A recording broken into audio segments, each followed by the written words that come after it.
અભય થઈને નિષ્પક્ષતાથી નિરપેક્ષ રીતે વાસ્તવિકતાનો અરીસો રૂપી સચોટ માહિતી લાવતો સત્યની સાથે અભય ટાઈમ્સ।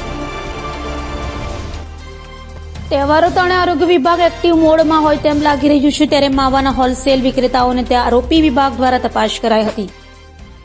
તહેવારો સમયે શહેરીજનોને બિન આરોગ્યપ્રદ વસ્તુઓનું વેચાણ ન થાય તે માટે સુરત મહાનગરપાલિકાના આરોગ્ય વિભાગ દ્વારા વારંવાર આકસ્મિક તપાસ કરાઈ, ત્યારે સુરત મનપાના આરોગ્ય વિભાગ દ્વારા ભાગળ વિસ્તારમાં માવા બજારમાં તપાસ શરૂ કરી હતી। અલગ અલગ ટીમો બનાવી આરોપી વિભાગ દ્વારા માવાઓના સેમ્પલો લેવાયા હતા, જે સેમ્પલો હાલ આરોગ્ય વિભાગ દ્વારા તપાસ માટે લેબોરેટરીમાં મોકલાયા છે।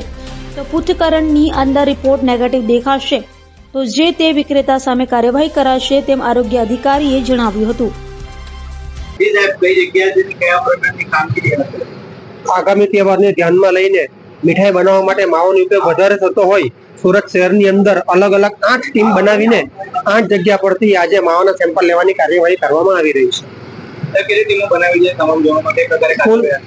સુરત શહેરની અંદર કુલ 8 ટીમ બનાવી અલગ અલગ જગ્યા પરથી માવાના નમૂના લેવાની કાર્યવાહી કરવામાં આવી રહી છે। તહેવારના સમય કેવા પ્રકારે ચેકિંગ કરવાનું? તહેવારના સમયની અંદર જ મીઠાઈનો ઉપયોગ વધુ થતો હોય તેથી કશે ભેળસેળ ન થાય તેની તકેદારીના ભાગરૂપે નમૂના આ માવાના સેમ્પલ લેવામાં આવી રહ્યા છે। કોઈ ખામી જણાશે કઈ પ્રકારની કાર્યવાહી કરવાની? જો કોઈ નમૂનાની અંદર ખામી જણાશે તો તેમની વિરુદ્ધ ફૂડ સેફ્ટી એક્ટ હેઠળ કાર્યવાહી કરવામાં આવશે।